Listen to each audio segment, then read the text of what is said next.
Hey friends, so today I want to talk about mood boards and why I'm going to be using mood boards, how you can create a mood board, what it brings me in my whole design process, and why I think mood boards are a really great tool to improve your game design process. So let's jump right into how to design your mood board, or how I do it. In my last video I was talking about how I find inspiration and what resources I'm using. So when I've presented some websites I'm using to gather information and inspiration, and I've collected images and screenshots I saw from other projects I really liked. So I've got these ready, but if you want to know how I got to these images, watch the other video, link is in the description. So let's start with a new artboard artboard in your favorite graphic design program. I'm using Adobe XD, but you can also use Photoshop or anything else. It does not really matter. Just have a straight a blank sheet if you want so. And what I'm doing now is I'm just dropping in the resources, the images I collected. And my game right now, I'm developing a game that's pretty heavy on stock market simulation. So it's a stock market simulator, and of course in such a game you're gonna have some charts of stocks. So that's what I'm focusing on right now, and where I need a mood board for. So this is a real life example right here. So I'm taking my images and I'm just drop them in straight here. And I got all these images here, so I'm just make them smaller so they fit onto my screen.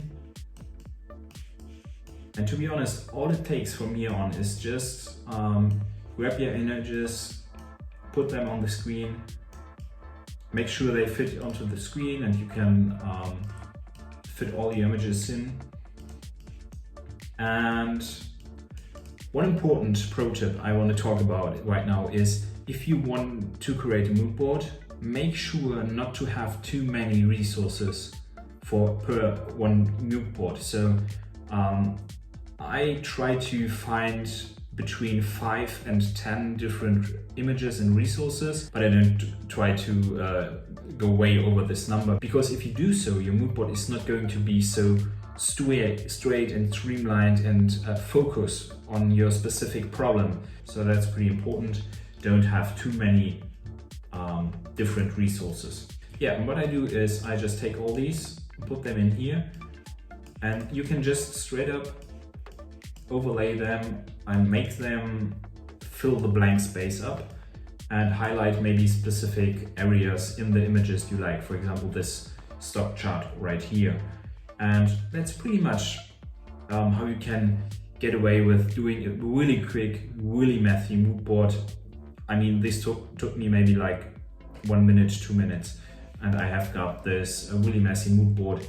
And this is one way you can do it. A different way I like is, if you want to make it a bit more organized, you can also create a new mood board and create shapes where you then put your images in, just so you have some kind of frame to frame your images. And what I can recommend to you is make yourself a template with these predefined frames, so you can put all your images in this template and you're ready to go. Let me show what I mean. I've done this before in preparation for this video, so that's my take on the more organized one. So I've been creating these frames beforehand, and can now fill them just with images and always use the same mood board template. I'm gonna link my template right here, my XD file, in the description for you to download for free. So if you want to work with Adobe XD, you can use my template. Let's say, for example, just to give you an overview of what you can do. Let's say you want to do character design, and I was inspired here by the game Fall Guys, which is pretty popular right now. And if you want to do character design with characters that are friendly and have this 3D kind of look, I was looking for resources and I was putting them here. And if I would, I'm not a character designer, but if I would be a character designer, I would do my characters and yeah, have this mood board as a reference on what other people have done. Another example is if you want to do a logo for your game. Yeah, it's a great way to have some reference for your own logo design. For example, I really like the structure in this logo, and this one has some structure here as well as this one. So it's in the details, and you can just use this mood board to drive your creation process, logo design process. So that's it for mood boards for me or from me. If you have any questions, leave me a comment. I would be more than happy to answer it. I just have to say one closing thing is I just want to make clear, please don't steal other people's work.